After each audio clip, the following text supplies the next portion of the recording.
ऐसी वीडियो देखने के लिए टैग वन टीवी को सब्सक्राइब करें। एक छोटे से शहर में आकाश नाम का एक ठेले वाला रहता था। आकाश का ठेला शहर के सबसे व्यस्त बाजार में खड़ा होता था और उसकी पाव भाजी का स्वाद पूरे शहर में मशहूर था। लेकिन एक रहस्य था जिसे आकाश के अलावा कोई नहीं जानता था। आकाश का ठेला छोटा सा था, लेकिन वो उसे हमेशा साफ और आकर्षक रखता था। उसकी पाव भाजी का स्वाद बहुत ही खास था। ये लोग कहते थे कि वो पाव भाजी में कोई ऐसा मसाला डालता है जो किसी और के पास नहीं होता। लेकिन क्या सच में वो कोई जादुई मसाला था, या फिर आकाश के पास कोई अनोखी तरकीब थी? आकाश का दोस्त रोहन, जो खुद भी एक शेफ था, कई बार उसकी पाव भाजी खाने आता था। लेकिन वो कभी समझ नहीं पाया कि आकाश अपनी पाव भाजी में ऐसा कौन सा राज छुपाता है। रोहन को हमेशा लगता था कि कहीं ना कहीं कुछ तो गड़बड़ है, लेकिन आकाश के प्रति सम्मान के कारण वो कभी कुछ पूछ नहीं सका। एक दिन बाजार में एक अजनबी व्यक्ति आया। देखने में वो एक व्यापारी जैसा लग रहा था और उसकी आंखों में एक गहरी चालाकी छुपी हुई थी। उसने आकाश की पाव भाजी खाई और तारीफ करते हुए कहा, तुम्हारी पाव भाजी बहुत स्वादिष्ट है।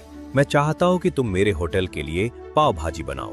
तुम्हारी मेहनत और ये स्वाद तुम्हें बड़ा व्यापारी बना सकता है। आकाश को यह प्रस्ताव सुनकर थोड़ी उलझन हुई। उसने पहले कभी किसी होटल के मालिक से ऐसा प्रस्ताव नहीं सुना था। उसने इस प्रस्ताव को अस्वीकार करने का मन बना लिया, लेकिन उस आदमी ने उसे एक और लालच दिया। आकाश का दिल तेजी से धड़कने लगा। वो जानता था कि ये मसाले की रेसिपी उसकी माँ ने उसे सिखाई थी, जो अब इस दुनिया में नहीं थी।